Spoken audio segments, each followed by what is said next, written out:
Congressman from the great state of Texas, Brian Babin, thanks so much for joining us. Thank you, Amanda. Great to be with you all.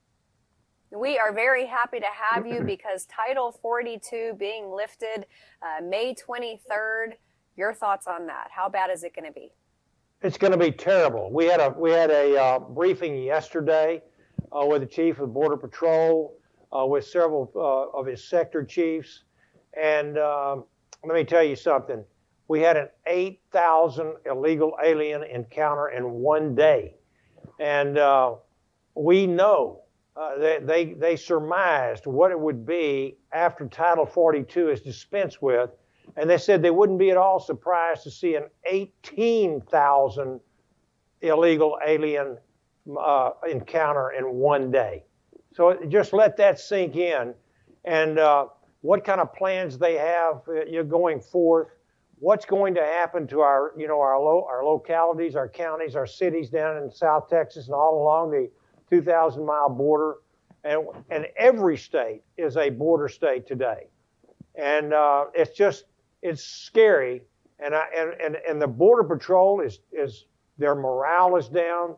The people have resigned. They've retired. There are 200 Border Patrol agents short over last year.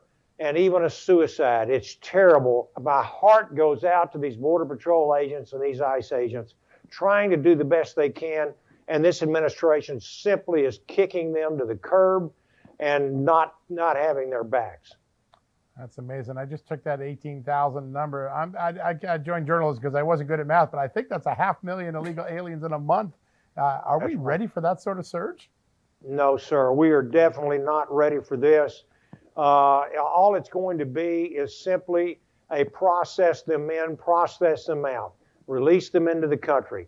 And then at the same time, John, we've got a new DHS rule which is coming out, and this may be what they're saying. They're getting ready for the end of Title 42, because what it does, it replaces our immigration judges with asylum officers. These are low-level bureaucrats at USCIS. And basically what they're going to do is hear all of the so-called asylum cases, but what in reality it's going to do is create asylum seekers out of all of these millions of people that will be coming across the border. And now, the Secretary tells us, Mayorkas says that they're not going to be rubber stamping anything. Fat chance. That's all I can say. Fat chance. We're going to see rubber stamping. We're going to see an enormous increase in the flows across, as we just said earlier in the segment. Congressman, you serve as co-chair of the House Border Security Caucus, and as you just alluded to, you had a very special guest from the Biden administration present at your meeting. Why do you think that DHS Secretary Alejandro Mayorkas decided to show up, and were you surprised? We were very surprised, we've been trying to get his attention for months, well over a year, and all of a sudden last week we find out he's going to come talk to our House Border Security Caucus. I'm going to have to tell you all, it is off the record. I cannot quote some of the things that he says, but I can just tell you that he was in a room full of very disappointed, very disenchanted, and very upset members of Congress in the Republican conference membership of our House Border Security Caucus, and incredibly. We really didn't get a whole lot of answers to our questions, but I can tell you that one of the main things I'm taking away is that most of us were in fact, I think every single one of us were very angry about what is happening at the border. And I admire his courage for coming in to talk to us, but I simply told him, thanks for having the courage to come in here. I hope you have the courage to push back on this president and the administration and do what is right, because people are literally dying. Young girls, children are being sex traded. We've got mass chaos at the border.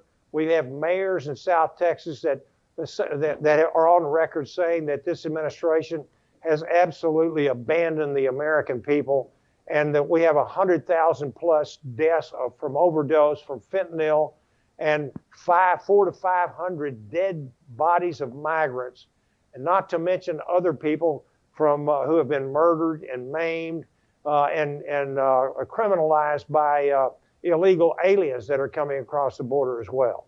Yeah, it's a human tragedy. It really is. Sir, we only have about 90 seconds left. You alluded to unanswered questions. You and Congressman Andy Biggs sent a letter to Mr. Mayorkas, Secretary Mayorkas, demanding answers about some Russians that illegally entered the United States. What do we know about that? And have you been able to get any answers at all? Well, we asked today and really didn't get a satisfactory answer, like I told you.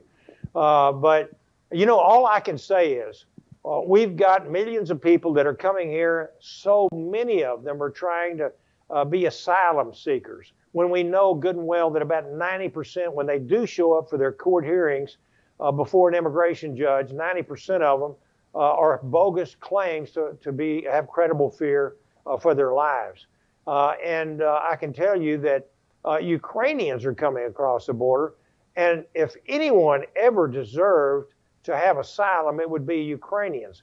But the people coming from the other 120 some odd or 30 nations, these are economic refugees. They may live in danger, that criminal-infested communities.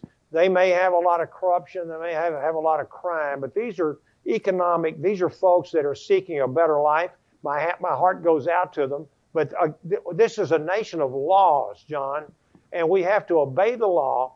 And our administration, our Department of Homeland Security Secretary, they are simply not living up to the oath of their office. They are not obeying the law. In fact, they're in violation of the law in many, many areas.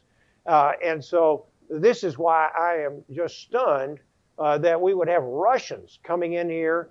And then we still have, these questions are still out there until we can get some good answers. Hard for me to tell you exactly what's going on there. It's an amazing thing. But we know, sir, you're going to be one of those people that are persistent and get the American country the answers we need.